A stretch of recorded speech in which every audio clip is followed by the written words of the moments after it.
புத்தாண்டை ஒட்டி கடலூர் மாவட்டம் நெல்லிக்குப்பத்தில் உள்ள பூலோகநாதர் கோவிலில் சிறப்பு சங்காபிஷேகம் மற்றும் ஆராதனைகள் நடைபெற்றது. இதுகுறித்த கூடுதல் விவரங்களை நமது செய்தியாளர் விவேக்குமார் வழங்க கேட்கலாம்.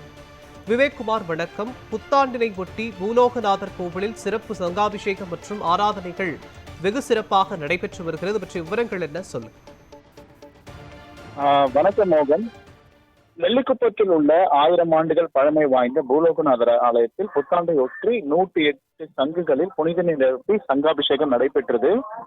2020 ஆண்டு புத்தாண்டு நள்ளிரவு பிறந்தது முதல் பல்வேறு தேவாலயங்கள், இந்து ஆலயங்கள்ல தொடர்ந்து இதற்கான சிறப்பு அபிஷேக ஆராதனைகள், விசேஷ பூஜைகள், சிறப்பு திருப்பலிகள் நடைபெற்று வருகிறது. அதன்படி பாத்தீங்கன்னா கடலூர் மாவட்டத்தில் இருக்கக்கூடிய நெல்லிக்குப்பம் பகுதியில 1000 ஆண்டுகள் பழமை வாய்ந்த உலக புகழ் பெற்ற பூலோகநாதர் ஆலயம் உள்ளது. இந்த ஆலயம் சிவ விஷ்ணு இரண்டு சுவாமிகளும் ஒரே ஆலயத்தில் இருப்பது இந்த ஆலயத்துல மிக சிறப்பான ஒன்றாக பார்க்கப்படுகிறது.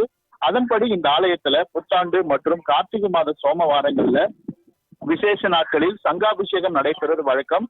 அதன்படி இன்று புத்தாண்டை ஒட்டி 108 சங்குகள்ல புனித நீர் நிரப்பி யாகங்கள் நடத்தப்பட்டது. அதனைத் தொடர்ந்து பூலோகநாதருக்கு சிறப்பு அபிஷேக ஆராதனைகள் நடைபெற்றது. தொடர்ந்து ஆலயத்தில் உள்ள சுவாமிக்கு மகா தீபாராதனை மற்றும் சிறப்பு வழிபாடுகள் நடைபெற்றது. காலை 7 மணிக்கு தொடங்கிய இந்த சங்காபிஷேக பூஜை தற்பொழுது வரை நடைபெற்று வந்தது. இதுல ஏராளமான பக்தர்கள் கலந்து கொண்டு சுவாமி தரிசனம் செய்தனர்.